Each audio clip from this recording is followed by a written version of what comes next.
The silver transport ship hummed through space as it carried its precious cargo toward the Zenthari Academy. Inside the secured holding bay, Pete Johnson sat on a metal bench and tried to make sense of what had happened to him. 3 days ago, he had been camping in the mountains of Colorado. He had been roasting marshmallows over a campfire when bright lights filled the sky. The next thing he knew, he woke up in this strange room with walls that seemed to glow. Pete was a simple man who worked at a hardware store in Denver. He fixed broken pipes and sold screws to people who needed them. He had never imagined that aliens were real, let alone that they would want anything to do with him. The creatures that had taken him were tall and covered in green scales. They spoke to each other in clicking sounds that hurt his ears. When they looked at him, their yellow eyes seemed to study him like he was some kind of bug. The ship landed with a soft thud that Pete barely felt. Soon the scaled creatures came for him again. They put metal bands around his wrists that made his hands tingle. When he tried to remove them, they would not budge. The creatures led him through long hallways filled with strange smells and sounds he could not identify. Meanwhile, in another part of the academy, Lisa Martinez sat in a classroom surrounded by alien students. She wore a device on her face that made her look like one of the Melloc people. The Mellocs were small and covered in soft gray fur. They were known throughout the galaxy as a peaceful species that never fought with anyone. The disguise was perfect. None of the other students suspected that she was actually human.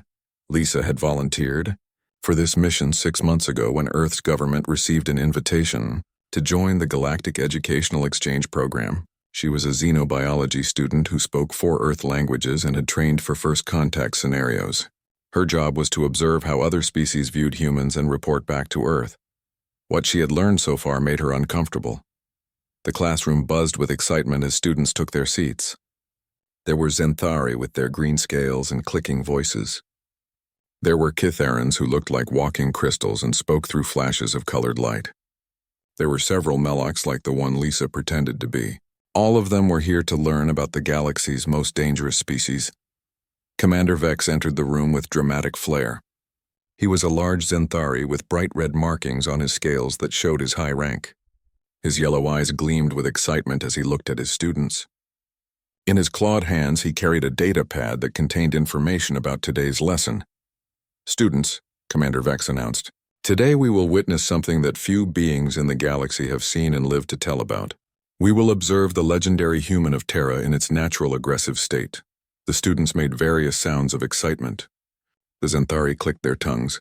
The Kitharans flashed bright colors. The Mellocs chittered softly. Lisa kept her expression neutral even though her heart began to beat faster. She had not expected to see another human so soon. Commander Vex activated a large screen at the front of the room. It showed a holding cell where Pete Johnson sat quietly on his bench. Pete was examining his metal restraints with the curious attention he usually gave to broken appliances. He did not look dangerous at all. He looked tired and confused. "Observe the predatory stance," Commander Vex said as he pointed at Pete. "See how it surveys its environment, looking for weaknesses to exploit. Notice the forward-facing eyes that mark it as a hunter. Those exposed teeth are weapons designed to tear flesh from bone." Lisa bit her tongue to keep from speaking. Pete was not surveying anything. He was just looking around because he was confused. His predatory stance was actually him slouching because he was tired. His exposed teeth were visible because he was breathing through his mouth due to the strange air in the cell. The human species conquered their entire planet through violence. Commander Vex continued. They fought wars that lasted for years. They created weapons that could destroy cities. They even fought among themselves when they ran out of other enemies to defeat. The students took careful notes. Lisa watched them record information that was technically true, but completely missed the point of human nature. Yes, humans had fought wars. Yes, they had created terrible weapons, but they had also created art and music and poetry. They had built hospitals and schools. They had traveled to space not to conquer but to explore. "Today," Commander Vex announced, "we will see how this creature reacts when faced with a proper threat. We will activate its primitive fight-or-flight response and observe its savage nature." Pete continued to sit quietly in his cell. He had found a loose thread on his shirt and was winding it around his finger. Lisa realized that he had no idea he was being watched, or that he was about to become part of some twisted demonstration. Commander Vex began to operate controls on his datapad. The walls of Pete's cell began to shimmer. Holographic projections appeared around Pete. They were images of Earth animals that the Zenthari database claimed were human predators. Bears, lions, wolves, and other creatures materialized in the small space. Pete looked up at the holograms with mild interest. He stood up and walked over to touch one of the projections. His hand passed through the holographic bear. He chuckled softly and shook his head. Lisa could see him mouth the words, "What the hell?" as he realized the animals were not real. "Observe how the human prepares for battle," Commander Vex narrated as Pete sat back down and rubbed his temples. "It is calculating which enemy to attack first. Notice the stillness that precedes the strike." The other student scribbled more notes. Lisa wanted to scream. Pete was not preparing for battle. He had a headache from the stress and strange air. He was rubbing his temples because that usually helped when his head hurt. There was nothing predatory about it at all. Commander Vex was not satisfied with the demonstration so far. Pete was supposed to show fear or aggression when faced with his natural enemies. Instead, he seemed bored by the holograms. The commander decided it was time to escalate the situation. "Now," he announced to his students, "you will see why humans are feared throughout the galaxy. I will introduce our ultimate fear-inducing specimen."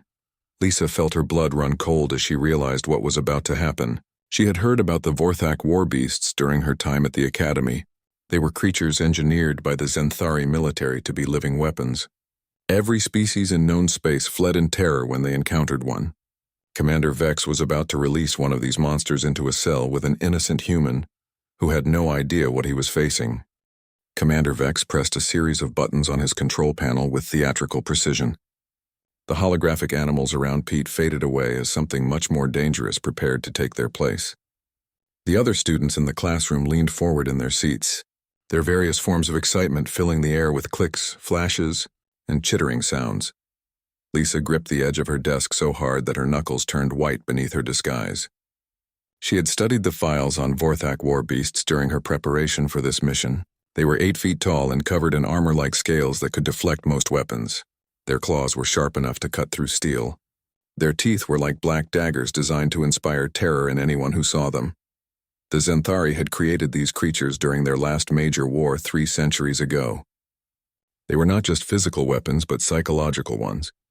The sight of a Vorthak war beast was enough to make entire armies surrender without firing a shot. Even other predator species from the galaxy's most dangerous worlds would flee, rather than face one of these engineered monsters. "Behold," Commander Vex announced as warning lights began to flash in Pete's cell. "The crown jewel of Zenthari military engineering. This specimen has been specially trained to terrify other life forms into submission. No known species can maintain their composure when faced with a Vorthak war beast." The air in Pete's cell began to shimmer as the transport system activated. Pete looked up from examining his restraints as the space in front of him started to distort. He had seen enough science fiction movies to recognize a teleportation effect when he saw one.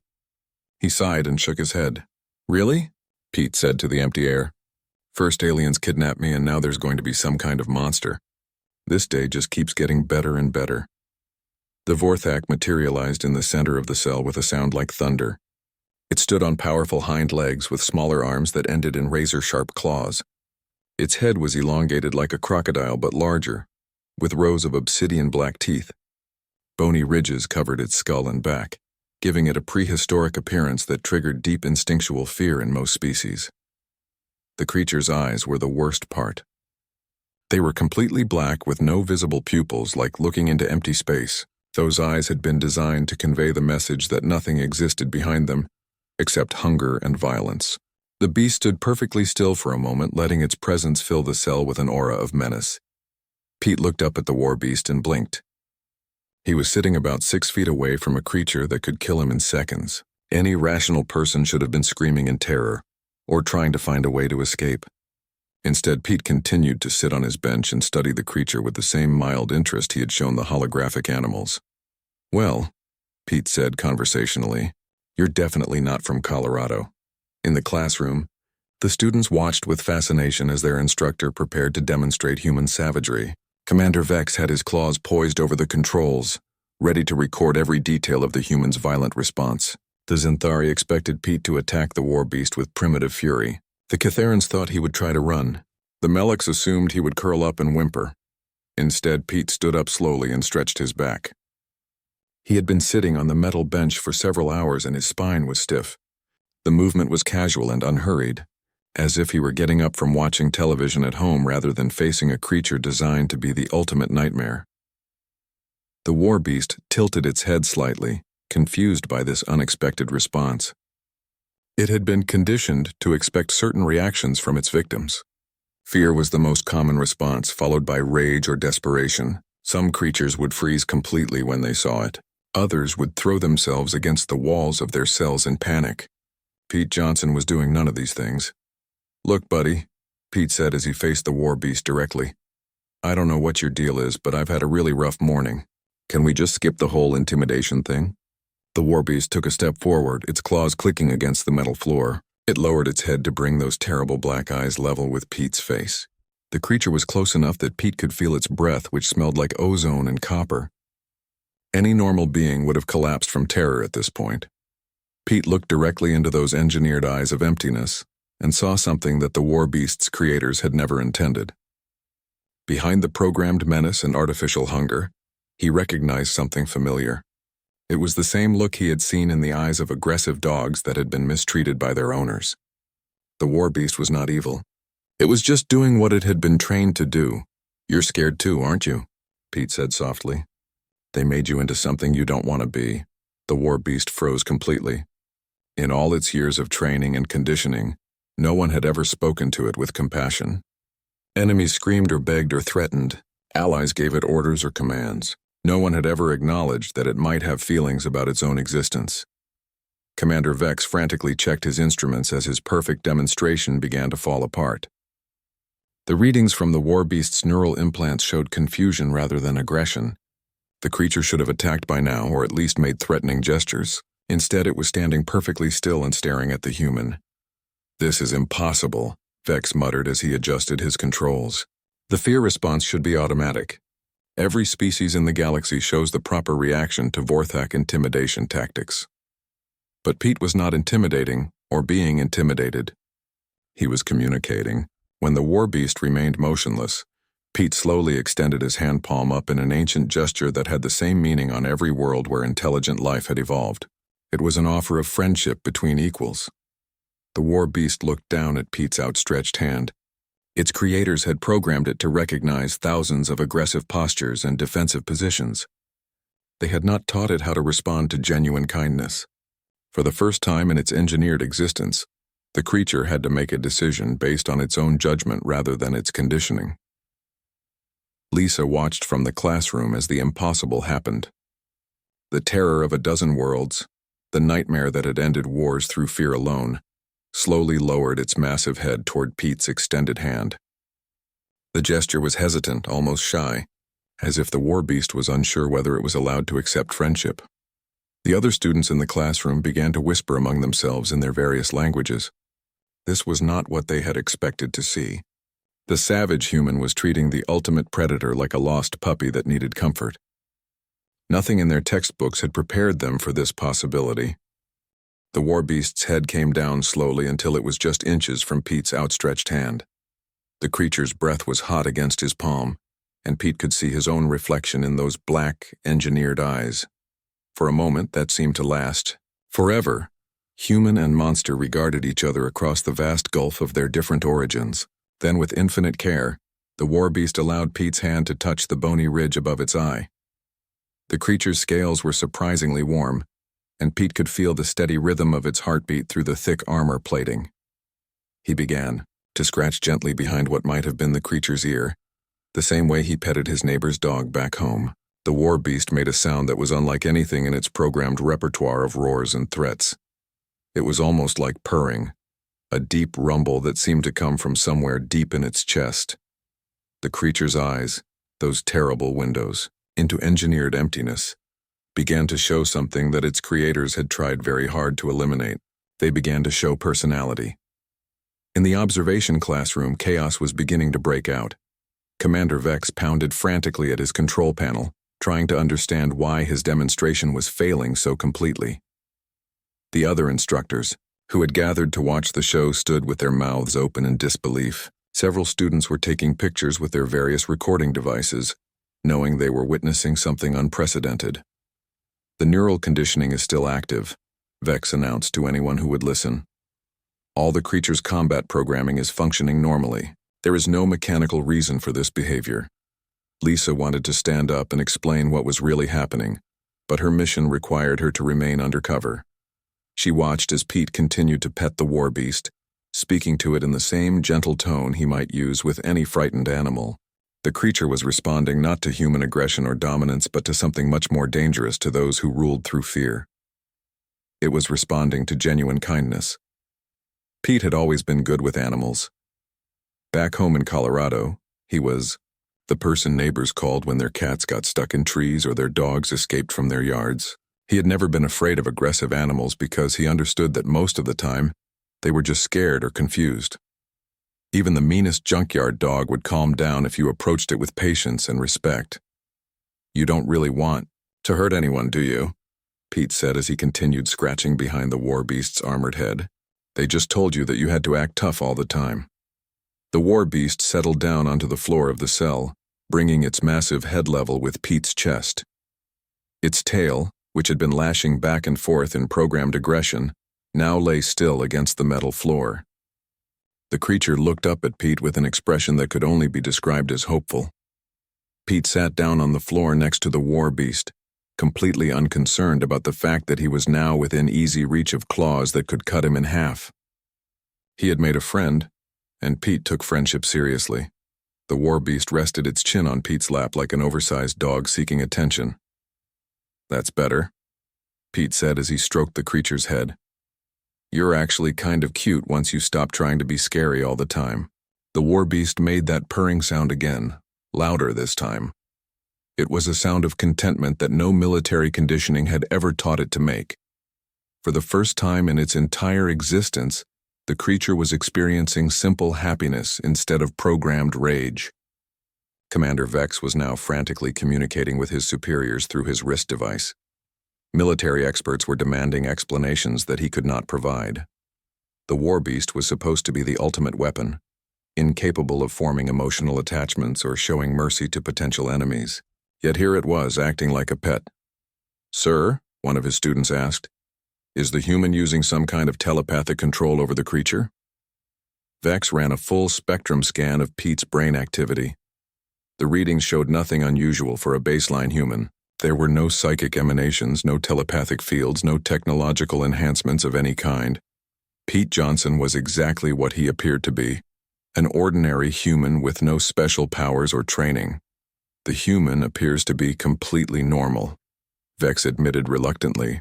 "There is no evidence of any form of mental manipulation." "Then how is it controlling the war beast?" another student asked. Lisa knew the answer, but she could not speak without revealing her identity. Pete was not controlling anything. He was simply treating the war beast as a living being rather than as a weapon or a monster. The creature was responding to the first genuine kindness it had ever experienced. In the cell, Pete had discovered that the war beast enjoyed having its neck scratched. The creature stretched out on the floor like a giant cat, exposing its throat in a gesture of complete trust. This was the same throat that was armored against enemy weapons and designed to produce roars that could paralyze opponents with fear. Now, it was being offered to a stranger as a sign of friendship. "You know what?" Pete said, as he continued petting his new friend. "I bet you've never had a name, have you? They probably just called you by some number or designation." The war beast looked up at him with those huge black eyes that were no longer empty. There was intelligence there, and curiosity, and something that might have been gratitude. The creature had been created to be a living weapon, but it was becoming something more. It was becoming a person. "How about Charlie?" Pete suggested. "You look like a Charlie to me." The newly named Charlie made a happy rumbling sound and nuzzled Pete's shoulder with his massive head. It was a gentle gesture from a creature that had been designed to know only violence. Charlie was learning that there were other ways to interact with the world, other purposes for his existence beyond fear and destruction. The observation window began to fill with more spectators as word spread throughout the academy about what was happening.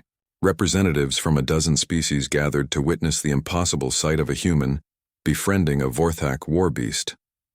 None of them had ever seen anything like it before. Among the crowd, Lisa noticed several high-ranking military officers whose scale patterns marked them as members of the Zenthari War Council.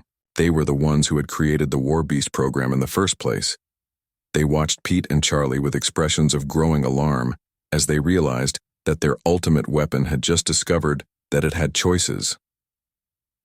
If one war beast could be reached through kindness rather than fear, what did that mean for the thousands of others in military service across the galaxy?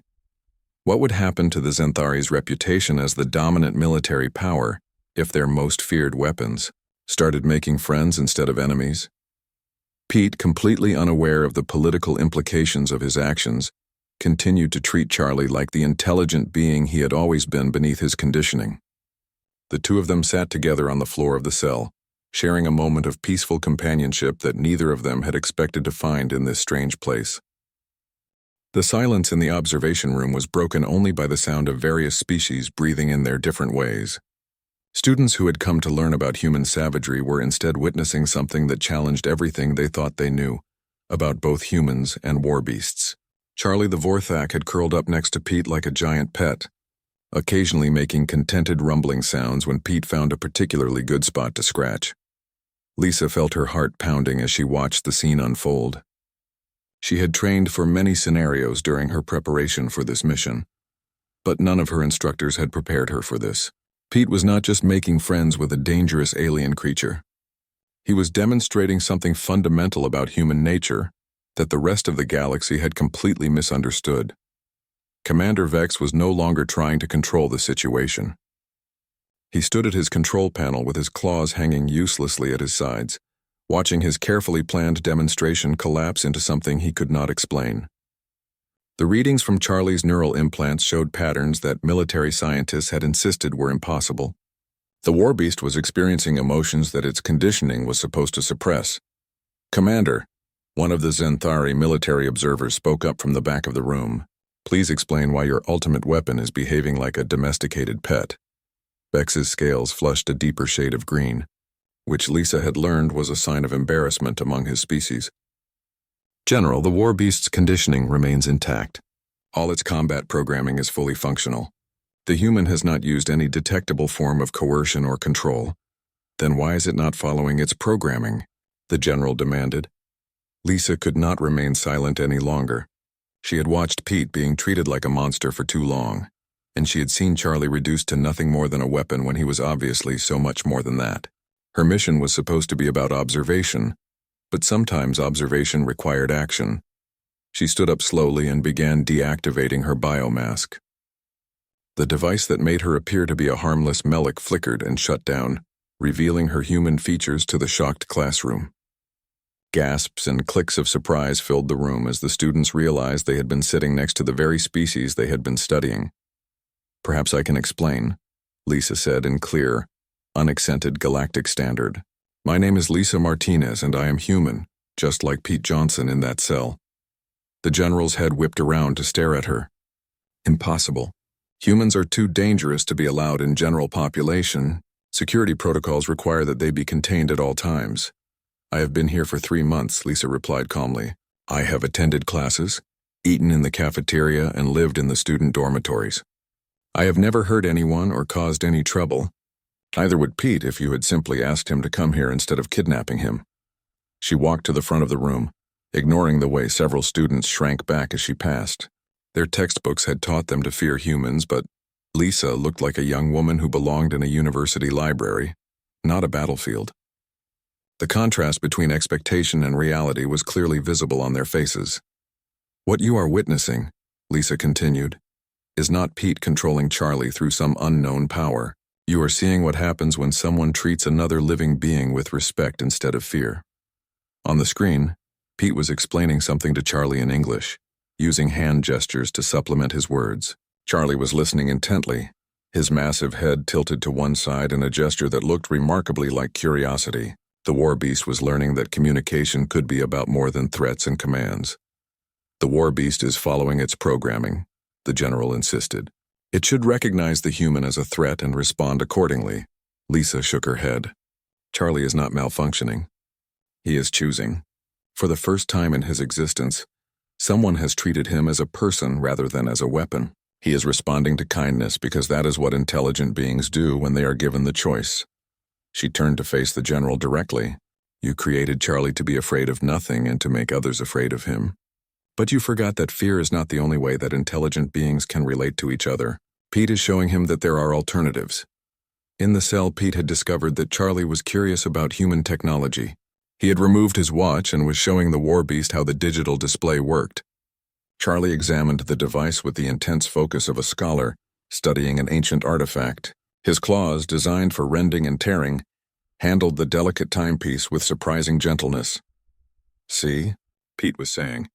The numbers changed to show the passage of time. On my world, we use these to keep track of our daily activities. Charlie made a questioning rumble, and Pete began explaining the concept of schedules and appointments. The war beast listened with the patience of someone who had never had the opportunity to learn about peaceful pursuits. His world had been nothing but training and warfare until this moment.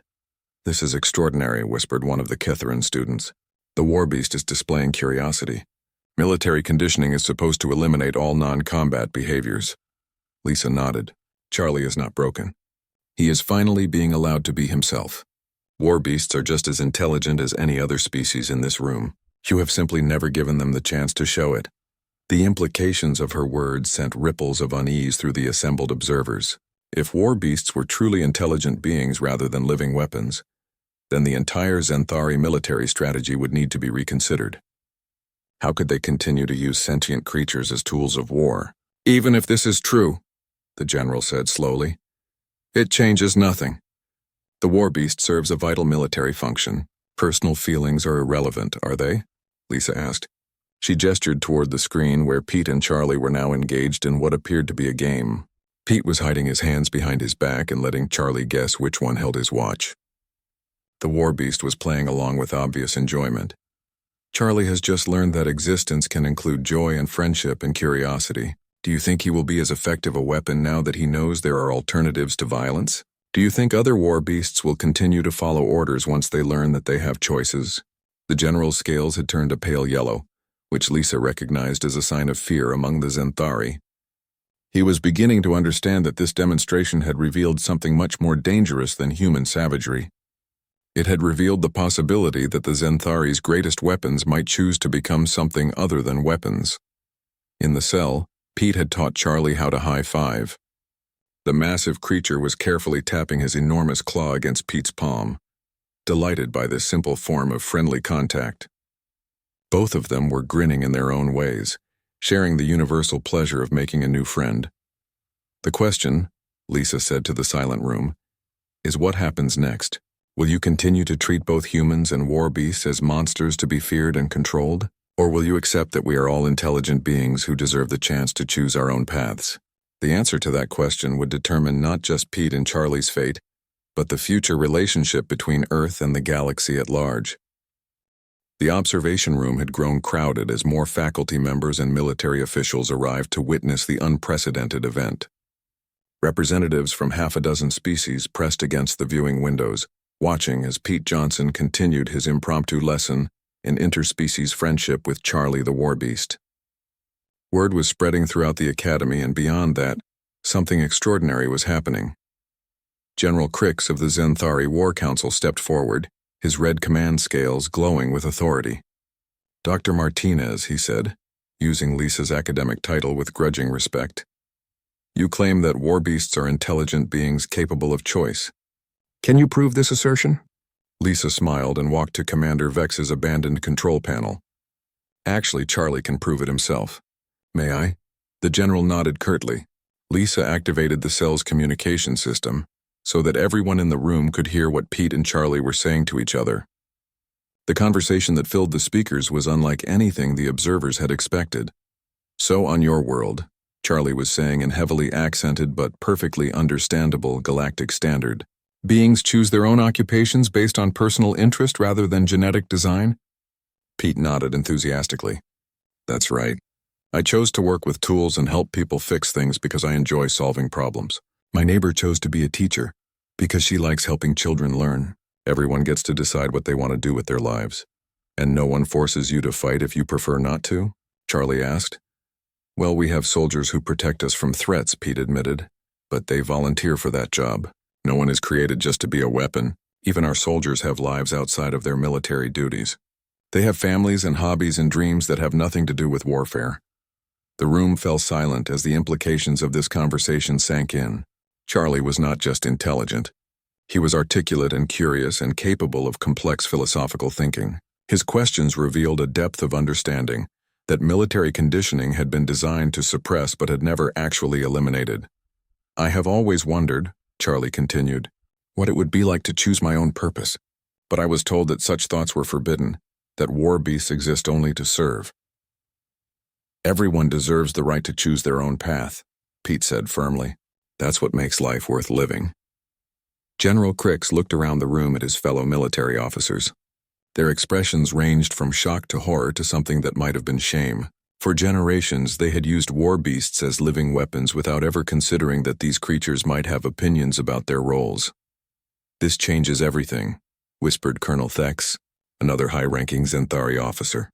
If the war beasts are truly sentient beings, then our entire military structure is built on slavery. Lisa nodded gravely. That is exactly what it is. Charlie and all the others like him are enslaved soldiers who have never been given the option to refuse service. How is that different from what humans did to each other in our darkest periods of history? The comparison hit home with devastating accuracy.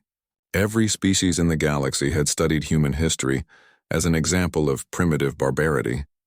The idea that their own civilization might be guilty of similar crimes was almost impossible to accept.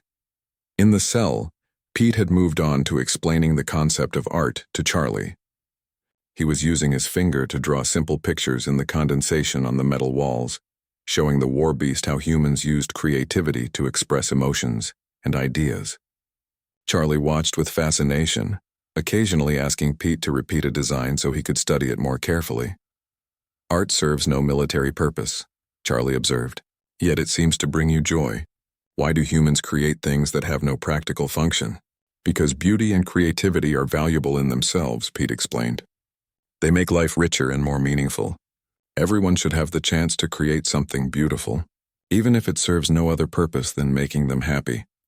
Charlie extended one massive claw and carefully traced a simple flower design next to Pete's drawings. His first attempt at art was shaky but recognizable. When Pete praised his effort, Charlie made that deep purring sound that indicated pleasure and pride in accomplishment.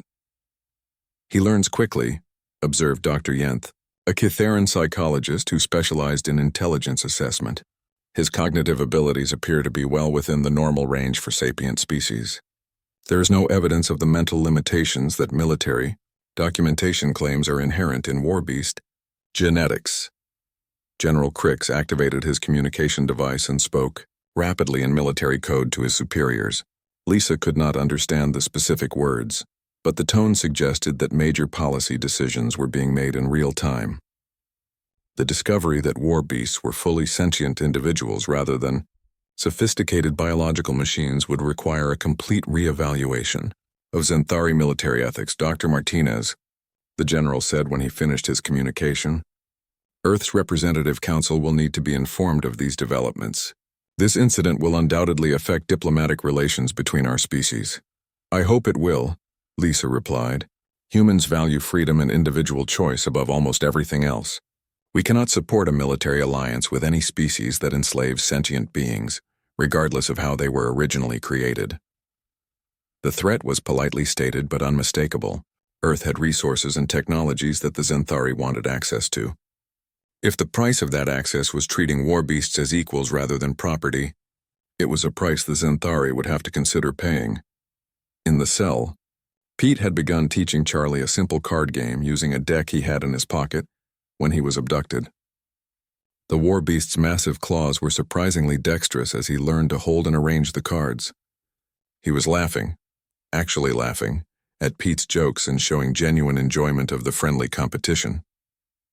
This is what humans call fun, Pete explained as he dealt another hand. It's an activity that serves no purpose except to bring happiness and strengthen friendships. Fun, Charlie repeated slowly, as if testing the concept. I think I understand this idea. It is like training, but without the goal of becoming more efficient at causing destruction. Exactly. It's about enjoying the moment and the company of friends. Lisa watched as more students and faculty members entered the observation room. Many of them were seeing a human for the first time, and their preconceptions were being challenged by everything they witnessed. Pete looked nothing like the savage monster their textbooks described.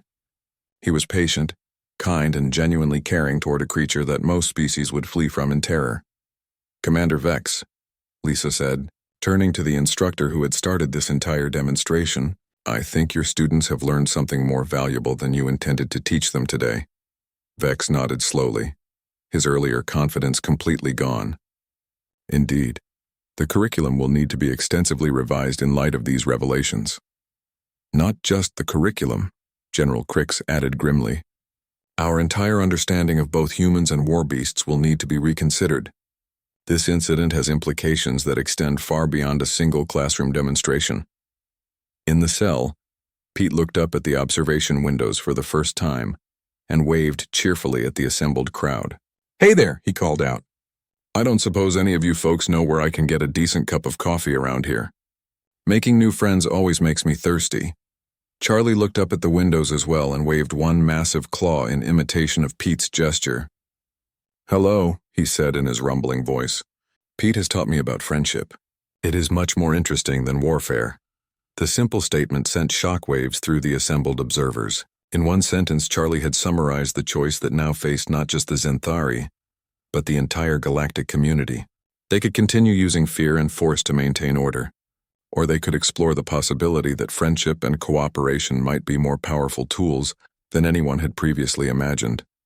Pete and Charlie, one human and one war beast, had demonstrated something that would change the course of galactic history. They had shown that understanding and kindness could bridge any gap, no matter how wide it seemed. The question now was whether the rest of the galaxy was ready to learn from their example.